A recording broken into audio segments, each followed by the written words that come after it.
Hey, it's Starzy, and today I'm going to be talking about all the books that I have rated 1 or 2 stars. This is something I think I actually saw Ness at Wonder Nest do a while ago, and it seemed interesting, so I decided to do it too. We are going by Goodreads ratings. Now, there's only I think 2 books I've ever rated 1 star, otherwise I usually rate things I don't like 2 stars, because most of the time it's just personal taste, and doesn't mean they're objectively bad books necessarily. And then there's also a lot of books I've actually never rated, so some of them would possibly get down there too, but in general, we're just going to be talking about some of the books that I didn't like. That's basically what today's video is. And there are some popular titles in there, so let's bring up Goodreads. Get ready to be crucified. We also have coffee today instead of tea. Now, I don't drink coffee very often. In fact, until a few years ago, I didn't drink it at all. But you know what? Maybe we'll need it, considering I don't necessarily love being a negative Nancy. I just wanted you to watch me dissolve slowly in a pool of your love. Is that even the lyrics? I have no idea. TikTok is a disease. We're gonna start from the very bottom with the one book that I would possibly consider changing my stance on for how much I dislike the idea of burning books. That's a big statement. But that is A Demon and His Witch, Eve Longley. I'm not gonna dwell on this. I talked about it kind of extensively in, I think, one of my holidays vlogs from last year. But basically romanticizes forms of sexual assault and not listening to a woman when she says no to things. So that book is the one book that I would say is actually objectively awful and should not exist for that reason. Yes. Moving on. The one other book that I rated 1 star was Tiger's Curse, Colleen Hooke, which I actually read many years ago now, and I don't like to be really negative and critical when it's someone's work, and but it's one of the I felt it was just one of the worst written books I'd ever read, and I mean that in terms of sentence to sentence writing. And then on top of that, the plot kind of didn't make sense and was just jumping all over the place.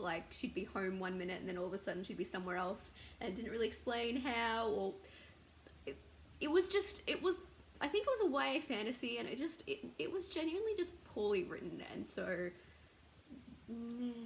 Then to my 2 stars, I have here Insanity by Cameron Jace.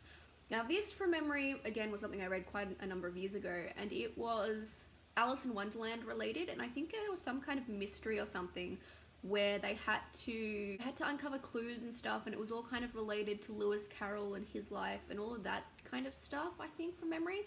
And I remember thinking that it seemed really well researched, but I didn't think it was a good book beyond that, which I think is the only reason I gave it a 2 star instead of 1.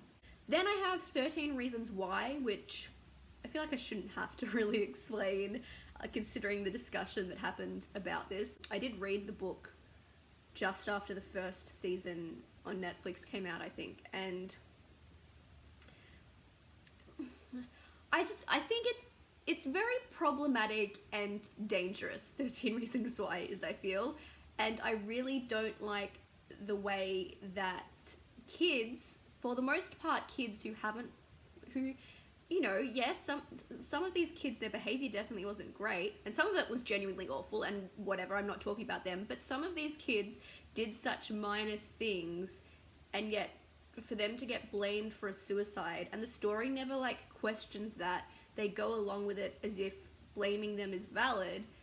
And that really doesn't sit well with me, especially when you factor in narcissistic types who will say things to you like, "You have made me want to kill myself."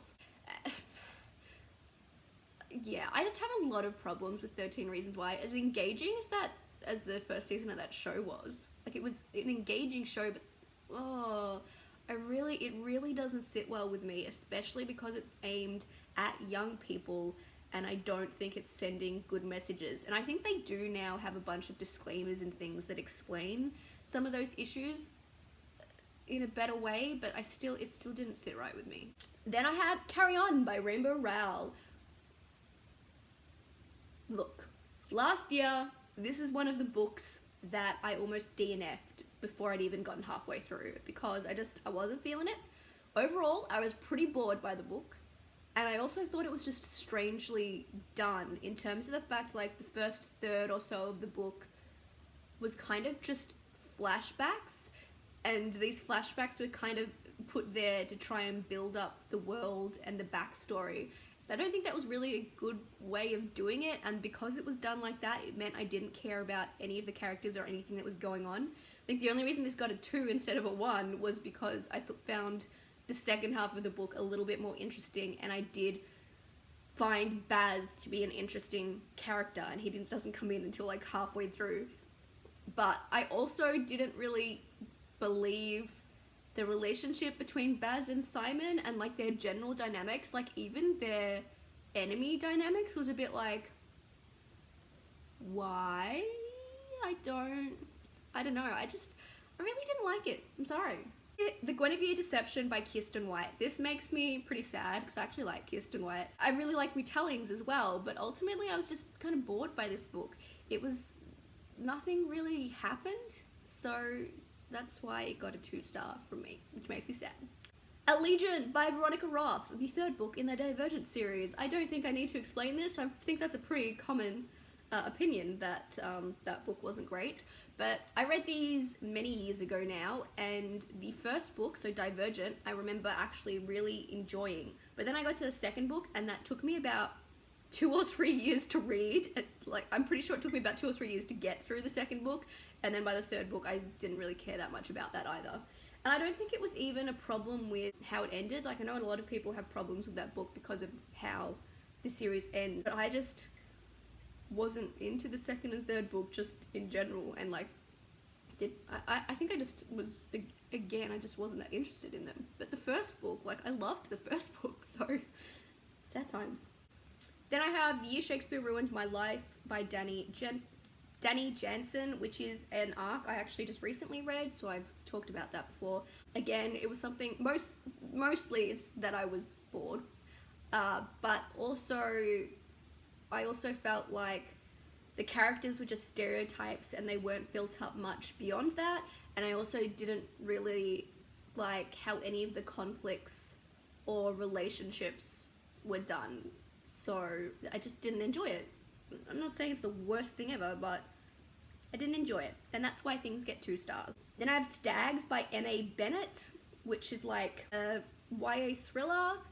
I think I read this last year. I don't even remember much about it. So I don't even remember why I thought it was particularly bad. I feel like there were some weird comments related to feminism, and there was also possibly some racial things that I wasn't sure whether they were handled well, but ultimately I think I just felt it wasn't well done. I don't even remember. Barely remember this book. The Gloaming by Kirsty Logan. Now, this is a book where I definitely don't think it's a bad book. I think it just wasn't for me, and the only reason it got 2 stars was because a combination of how bored I was and how bad I felt after reading it. Because this was a book that I listened to an audiobook, and first of all, like, you look at the cover, mermaids, and you read the synopsis, mentions mermaids. There are no mermaids in this book, not actual mermaids, so that's disappointing. There are like magical elements, but not mermaids. So, false advertising. But ultimately, yeah, I was mostly bored, and also, like, nothing happy really happens in this book. Like, a lot of sad things happen. So, if I wasn't feeling bored, I was just feeling really bogged down at all the sadness. So, I got to the end of this book, and I just felt like I just had such a negative feeling, and I just felt really down. And so I was, and you might argue, if, you know, a book makes you feel something, then that's a good thing. But considering it was a combination of boredom and some sadness, like, yeah, so I didn't like it overall. But I think it was, like, well written and stuff. I just don't think it was for me. Then I've talked about this before in my unhaul, The Queen of the Tealing by Erica Johansson. Now, I don't understand the Queen of the Tealing. Like, I think that's what some of it comes down to. And I don't mean that in, like, it's a complicated story or whatever. I more mean, like, the things that come up in it that aren't explained. Like, one of my biggest problems with this book, I probably wouldn't have as big an issue with it if this wasn't the case, but everyone talks about this book like it's just your typical kind of high fantasy story. I think the only people I've ever seen not talk about it like that are a few reviews on Goodreads, but everyone else, that's the context they talk about it in. And then you get into the book and it's like, wait, this isn't just a typical fantasy. This book kind of doesn't know what genre it wants to be, because it talks about how, like, it suggests that this kind of medieval type world that has a tiny bit of magic in it actually is full of people who used to be in a modern, like our modern world. Like, that's what's implied, but it's never explained, which makes this book kind of like a dystopian turned fantasy. And, like, that's one of my main issues with this book, is that's never explained. Like, why the hell are people living like it's medieval times again then? And what actually happened? Why did people come here to be medieval-y type people? Like, I don't get it. And it's not explained. And nobody talks about it. Like, you don't just talk about it like it's a typical fantasy when there's this glaring out. Why does nobody talk about it? I find it so frustrating, because everyone who talks about it like, oh, I love this fantasy series, I'm like, but you're completely ignoring this major element that I am confused, and I still don't know whether that gets explained later. Nobody has told me. Nobody has explained.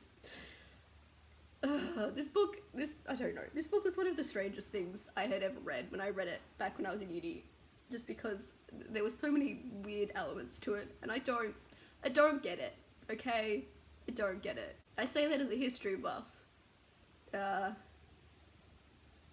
also, like, I didn't really like the main character, and I didn't like the focus on, like, physical appearance, physical beauty. I don't remember. I didn't necessarily love it, even outside of that whole world thing that was confusing me.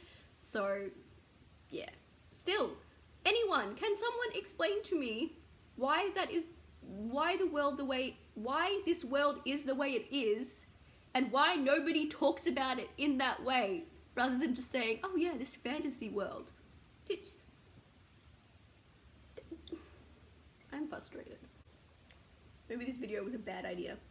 Dark Lover by J.R. Ward, a very popular paranormal romance. I just am not here for the hypermasculinity.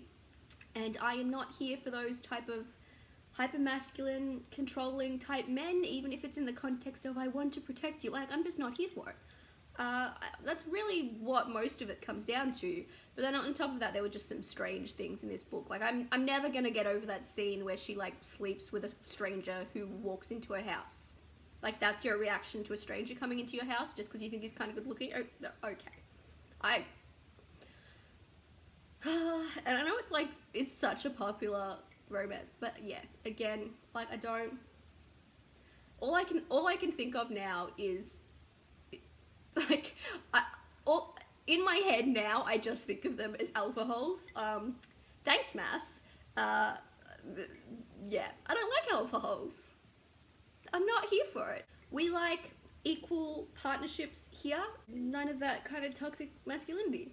I've been there, we don't need it anymore. Basic Witches. Basic Witches is something I just finished reading, actually. And mostly this just wasn't what I was expecting, because you'd think it's just like a book, like a non-fiction book on witchcraft, right? And it's kind of not what it is. It's really just like a general self-help book with a witchy coding. And I say this because you've got a lot of weird stuff going on. Like, you've got a chapter called, like, Finding Your Broomstick, and then it talks about vibrators or something like that. And there was also just some strange things in it in terms of, like, the self-help aspect. Like, one of the things that stands out to me, which is actually a really minor thing and not one of the, like, really strange things, but it talks about it gives like random advice, right? It's very much about kind of self-confidence, that stuff, kind of stuff, which is lovely. But one of the things it says at one point is like, wear black to feel powerful or something. Like it says, you know, get out of your comfort zone, wear all black. And first of all, like the fact that it was suggesting that wearing a black outfit is so strange, like for one, to me, it was just like, you've clearly never been to Melbourne. Because honestly, you're strange in Melbourne if you don't wear all black. So that's a bit of a cultural thing. But yeah, there was some strange advice in there, I'll just say. And so it didn't, I did really appreciate like the inclusive language, I will say. And it's not like a completely trash book. It's just not, it's just a strange self-helpy type book with spells. Alright, 1984 by George Orwell. Yes, I gave a classic 2 stars. Now here's the thing. I think 1984 is a really interesting piece of literature, and as an essay, elements of it as an essay, fantastic. 5 stars. Like the beginning of the book where you're largely kind of learning about the world and it's making kind of comments on society, that's great. But overall as a story, I just kind of didn't feel it. I wasn't feeling it as an overall story. And also there were like other little things like the main characters in a dialogue about the way he thought about women also made me uncomfortable. And yeah, like, I'm not gonna knock it for its place in literature, but I didn't like it as a story. I will say that Animal Farm, though, is one of my favourite books. So, we're up to my last 2 books here. The next one, nobody should be surprised about, Twilight by Stephanie Meyer. I reread this last year for the first time reading it as an adult. I really loved Twilight when I read it for the first time back in like 2007 when I was about 14. And I have a lot of appreciation for Twilight for what it did for me and many others. I mean, it got a lot of people into reading, and that wasn't me because I'd been reading since I could from like 3 years old. But in the year after I read it was actually the year that my like entire grade at school was reading it, and it was the year the first movies came out. So a lot of kind of bonding around the time I was 15 happened in relation to Twilight. So I have a lot of appreciation for it and nostalgia for it for those reasons. But I don't think it's a good book. I don't think I need to get too far into the problematic side of it, because there's been a lot of discussion about that before. But mostly, my biggest issue was honestly just that I was bored, because a majority of Twilight, the first book, is just like conversations between Bella and Edward, and they're such bland characters. So when 2 characters I don't care about are just talking most of a book, like I don't care. I don't care, and it's boring. Like the most interesting, like the characters that are actually kind of interesting in that book are like the rest of the Cullens and Jacob, and I don't care about the 2 main characters. I know there's also been a lot of discussion recently about how Twilight is not great in terms of its representation of, I know I'm going to get this wrong, is it the Quillette tribe? Sorry if I got that wrong, but basically the representation of the representation of like the indigenous group that's in Twilight. There's been a lot of discussion about how that's not great in terms of like the animalization of them. I don't know, I haven't really looked into it. I've seen it in passing and I was like, okay, yeah, that does make sense. Add that to the list of reasons Twilight is kind of trash. So it's one of those ones that has a lot of mixed feelings for me now. Not a good book, a lot of problematic aspects, but like 14-year-old me. It was also the first book that ever got me into kind of online fandom, funnily enough, because of all places, it was the first time I talked about like a fandom type thing with people online, I think, and funnily enough, it was on Neopets forum boards of all places. Then the last thing The last thing is also not an unpopular opinion. A Court of Frost and Starlight by Sarah J Maas. So this is the novella from the novella attached to the Court of Thorns and Roses series. Basically, it's kind of like, why does it even exist? I think a lot of people feel that way. It just felt kind of pointless. Now, I didn't like A Court of Thorns and Roses, but I really enjoyed the second book, and the third book was okay. And then I read this and was like... But again, not an unpopular opinion, a lot of people feel that way. So they're all the books that I have rated 1 or 2 stars. I did have a quick browse earlier, and there were things like Attachments by Rainbow Rowell, which is another trash book because it like romanticizes a stalker, which is weird, and Anna and the French Kiss, which romanticizes cheating. Like, why? Why do we have these romance books that like just romanticize so many problematic elements? Like, I do not want to see romanticized sexual assault. I do not want to see romanticized cheating. I do not want to see romanticized freaking stalkers. Like, romance is, I feel like romance is one of the most problematic genres. I don't know whether that's a fair thing to say, but in my experience, like, there's a lot of romance I love, don't get me wrong, but the way it romanticizes certain things,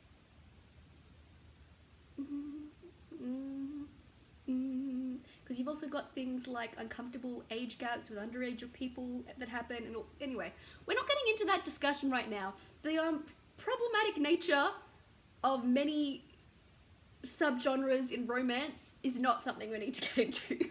So that's everything today. So tell me some popular books that you really don't like. I would just be interested to know. And you know, if I have insulted any of your favorites, I'm not really sorry, but I think we can all be mature adults here and acknowledge that everyone just has different tastes and opinions. And for the most part, I don't think most of these are awful books. Most of them I just personally didn't enjoy. Some of them are maybe kind of trash. But for the most part, I just didn't enjoy them. So, yeah, leave a broken heart emoji for all the hearts I broke with my unpopular opinions. Starzy out.